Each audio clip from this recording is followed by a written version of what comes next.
Kunestyon ni dating Congressman Mike Defensor ang reaksyon ng military sa paglabas ng 18 mga dating Marines hinggil sa pag-deliver nila ng mali-maletang pera sa mga politiko sa bansa. Ayon kay Defensor, kakaiba ang reaksyon ng AFP dahil sa aligasyon na may delivery ng pera sa kanila.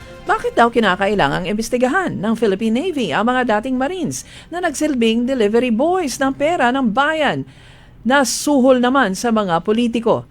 Sinabi pa ni Defensor na ang sentro ng usapin ay hindi kung sino ang naglabas ng pahayag.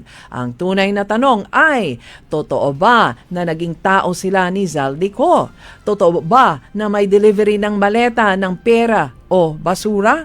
Yan ang mga dapat na imbestigahan. Tiniyak naman ng Armed Forces of the Philippines o AFP ang kanilang buong kooperasyon sa mga otoridad sakaling magkaroon man ng formal na investigasyon sa kontrobersyal na flood control scam kasabay ng mariing paglilinaw na hindi na bahagi ng militar ang 18 mga ex-Marines.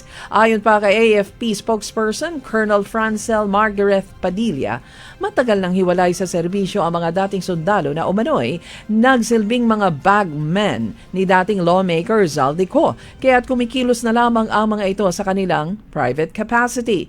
Iginit naman ng opisyal na hindi kinakatawa ng mga nasabing individual ang posisyon ng AFP.